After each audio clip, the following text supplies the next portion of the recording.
అల్లు అర్జున్ గారు నిన్న ముఖ్యమంత్రి గారు అసెంబ్లీలో ప్రస్తావించిన తర్వాత మీరు ప్రెస్ మీట్ పెడతారని అంటే పశ్చాత్తాపంతో ప్రెస్ మీట్ పెడుతున్నారని చెప్పి నేను అనుకున్నా.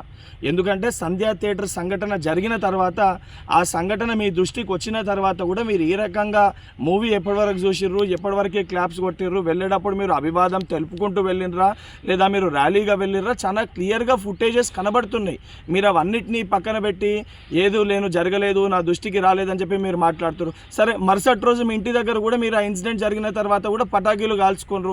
సరే, ఆ విషయాలన్నింటినీ కూడా మేము ప్రస్తావిస్తలేము అని మీరు మాట్లాడుతూ ఏమని అంటారు, తెలుగుని సత్తా చాటుతున్నాం అని మాట్లాడుతున్నారు. తెలుగుని సత్తా చాటేది ఉంటే మన వలన తెలుసో తెలియకనో ఏదైతే సంబంధించి సంఘటనలో మనుషుల ప్రాణాలు పోయే విధంగా అటువంటి ఒక చర్యలు జరిగినప్పుడు దాన్ని ఏదైతే సంబంధించి సానుభూతితోటి స్పందించి ప్రెస్ మీట్ నిర్వహించి ఆ కుటుంబానికి అండదండగా నిలిచే ప్రయత్నం చేయాలి తప్ప నిన్న ముఖ్యమంత్రి గారు ఏదైతే ఈ ప్రజాప్రభుత్వము ప్రజలకు అండదండగా ఉంటుంది, ఎవరు తప్పు చేసినా కూడా ఊరుకోము, శిక్షిస్తామని చెప్పి ముఖ్యమంత్రి గారు వారి స్థాయిలో తెలంగాణ ప్రజానికానికి ఒక ధైర్యం, ఒక భరోసా కల్పిస్తుంటే దాని తర్వాత మీరు ఈ రకంగా ప్రెస్ మీట్ పెట్టడం అనేది ఇది సరికాదు.